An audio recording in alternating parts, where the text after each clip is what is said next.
দেখেন কয়েকদিন ধরে সেন্ট মার্টিনের যে আলোচনা, আপনারা টক শোতে কত কথা, সেন্ট মার্টিন দখল হয়ে গিয়েছে, দখল হয়ে যাওয়ার পথে, কে করছে, কিন্তু এটাও কিন্তু আসলে ছিল ভারতের একটা প্রযোজনা, এবং এটা মায়ানমার সেনাবাহিনীকে দিয়ে এই কাজটা করিয়েছে, যে বাংলাদেশকে বোঝানো, বাংলাদেশ সেনাবাহিনীকে বোঝানো যে আরাকানের বিদ্রোহী আর্মিরা তোমাদেরকে গুলি করছে, তোমাদের লোকজনকে ঢুকতে দিচ্ছে না, তোমরা কি কিছুই করবা না? শেখ হাসিনাকে তো বারবার বলছে যে তোমার সেনাবাহিনীকে হাওয়া খাচ্ছে, তোমার সেনাবাহিনীকে যুদ্ধে নামিয়ে দাও। যুদ্ধ বলতে মায়ানমার সেনাবাহিনী এগেস্টে না, যুদ্ধ বলতে মায়ানমারে যুদ্ধরত আরাকান আর্মি তথা বিদ্রোহী আর্মি যারা আছে এদের এগেস্টে বাংলাদেশ সেনাবাহিনীকে যুদ্ধ করতে বলে। আমরা মাঝখানে দেখেছি যে কুকি চিন এবং সেন্ট মার্টিন নিয়ে অনেক ইস্যু এসেছিল এবং কথা হয়েছে, কিন্তু হঠাৎ করে থেমে গেছে। কেন ইস্যুটা তৈরি হলো, কেন থেমে গেল, এর পেছনে রহস্য কি বলে আপনি মনে করেন? এর পিছনে হাসিনা আক্তার যে রহস্য, আমি যে এর আগের যে আলোচনা করলাম, এই রহস্য এটি হচ্ছে সবকিছু হলো ভারতের প্রযোজনায় হচ্ছে, ভারতের প্রযোজনা এবং পরিচালনায় হচ্ছে। ভারত বারবার বাংলাদেশকে বলছে যে তুমি যুদ্ধে লিপ্ত। শেখ হাসিনাকে তো বারবার বলছে যে তোমার সেনাবাহিনীকে হাওয়া খাচ্ছে, তোমার সেনাবাহিনীকে যুদ্ধে নামিয়ে দাও। যুদ্ধ বলতে মায়ানমার সেনাবাহিনী এগেস্টে না, যুদ্ধ বলতে মায়ানমারে যুদ্ধরত আরাকান আর্মি তথা বিদ্রোহী আর্মি যারা আছে এদের এগেস্টে বাংলাদেশ সেনাবাহিনীকে যুদ্ধ করতে বলে। কেন যুদ্ধ করতে বলে? যুদ্ধ করতে বলে হলো ভারতের যে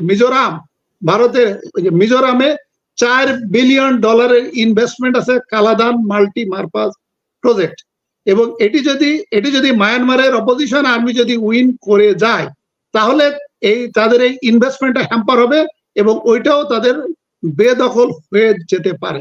এটি ছাড়া আমাদের যে রোহিঙ্গাদেরকে, যে 13 লক্ষ রোহিঙ্গাদেরকে বিতাড়িত করলো, এখানে মূলত চায়না বিতাড়িত করে ওখানে ইকোনমিক করিডোর করেছে, এবং চায়নার ওখানে $20 বিলিয়ন ইনভেস্টমেন্ট আছে অথবা হবে। এবং চায়নার যে বড় ধরনের একটা প্রজেক্ট, তারা কুনমিন, চিনল্যান্ড, আরাকান, কক্সবাজার হয়ে যে তারা বেল্ট অ্যান্ড রোড ইনিশিয়েটিভটা করবে, এটা যদি বাস্তবায়ন হয় তাহলে ভারতের স্বাধীনতা, সার্বভৌমত্বে, অখণ্ডতার জন্য একটা হুমকি। বিশেষ করে 7 সিস্টার, তাদের এটা আলাদা হয়ে যাওয়া বা স্বাধীন হয়ে যাওয়া একটা সময়ের ব্যাপার। এই কারণে ভারত বাংলাদেশ সেনাবাহিনী বা বাংলাদেশ আর্ম ফোর্সকে যুদ্ধে লিপ্ত হতে বলে। আপনি হয়তো আমাকে পাল্টা প্রশ্ন করতে পারেন, তাহলে এই যুদ্ধ তো ভারতও লিপ্ত হতে পারে। আসলে ভারত লিপ্ত হতে পারে, এটা সত্য, কিন্তু ভারতের এই সক্ষমতা নাই।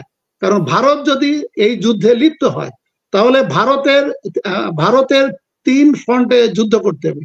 এক হচ্ছে ভারতের আরাকান আর্মি বা বিদ্রোহী আর্মি এগেনস্টে যুদ্ধ করতে হবে, ভারতের চায়নার এগেনস্টে যুদ্ধ করতে হবে, ভারতের আমেরিকার এগেনস্টে যুদ্ধ করতে হবে।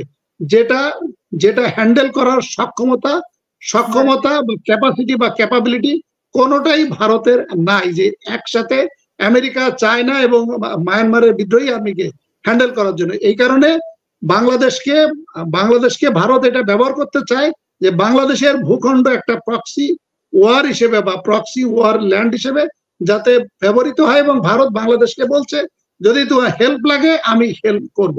কিন্তু আমাদের যিনি প্রধানমন্ত্রী, উনিও আবার কম চালাক নয়। উনি ভাবছে যে আমার ক্ষমতায় আসার দরকার, আমি আপনাকে ভুলিয়ে ভালিয়ে আমি ক্ষমতায় এসেছি, কিন্তু আমি যুদ্ধে লিপ্ত হব না। কারণ আমি যদি যুদ্ধে লিপ্ত হই এবং আমার সেনাবাহিনীকে যদি আমি যুদ্ধে নামিয়ে দিই তাহলে সেই ক্ষেত্রে কিন্তু সেনাবাহিনীর ক্যাজুয়ালিটি হবে, সেনাবাহিনীর অনেক সৈনিক মারা যেতে পারে, সেই ক্ষেত্রে সেনাবাহিনী আভ্যন্তরীণ বিদ্রোহ হয়ে যেতে পারে। কারণ সেই ক্ষেত্রে সেনাবাহিনী যখন বুঝতে পারবে যে ভারত আমাকে ব্যবহার করছে, ভারতের প্রযোজনায় শেখ হাসিনা ক্ষমতায় থাকার জন্য আমাদেরকে ব্যবহার করছে, এবং আমার সহকর্মী অথবা আমার সাথে যারা সতীর্থ তারা জীবন দান করছে শুধুমাত্র ভারতের চাপ পাওয়ার জন্য, এই ক্ষেত্রে সেনাবাহিনীতে বিদ্রোহ হলে শেখ হাসিনাও ক্ষমতাচ্যুত হওয়ার একটা সম্ভাবনা আছে। এই যে আপনি যেটা বললেন, এই যে কুকি চীনে যে নাটকটা সাজানো হয়েছিল, এটা আসলে মূলত আমাদের সেনাবাহিনীকে যুদ্ধে নামিয়ে দিয়ে কুকি চীন ধরার নামে মূলত আরাকানের বিদ্রোহী আর্মির বিরুদ্ধে যুদ্ধ করা। একইভাবে দেখেন কয়েকদিন ধরে সেন্ট মার্টিনের যে আলোচনা, আপনারা টক শোতে কত কথা, সেন্ট মার্টিন দখল হয়ে গিয়েছে, দখল হয়ে যাওয়ার পথে, কে করছে, কিন্তু এটাও কিন্তু আসলে ছিল ভারতের একটা প্রযোজনা, এবং এটা মায়ানমার সেনাবাহিনীকে দিয়ে এই কাজটা করিয়েছে, যে বাংলাদেশকে বোঝানো, বাংলাদেশ সেনাবাহিনীকে বোঝানো যে আরাকানের বিদ্রোহী আর্মিরা তোমাদেরকে গুলি করছে, তোমাদের লোকজনকে ঢুকতে দিচ্ছে না, তোমরা কি কিছুই করবা না। এটাও শেখ হাসিনা বুঝতে পেরে তার সৈন্যবাহিনী, তার সেনাবাহিনী, নৌবাহিনী, এয়ারফোর্সকে বলেছে যে তোমরা যুদ্ধে লিপ্ত হয়ে না, গোলাগুলি করলে তোমরা ডাঙ্গায় চলে এসো, চা বিস্কিট খাও এবং আরামায়েশ করো। তোমরা এই হাসিনা আক্তার, সাইফুল সাগর সহ যারা টকশো করে, এই টকশো তারা কি বলে তোমরা এগুলো শোনো এবং মুস্কি মুস্কি হাসো। এই কারণে এই যে আমি যেটা বললাম, খুকি চীন, সেন্ট মার্টিন, এগুলো আসলে কিছুই না, নাটক।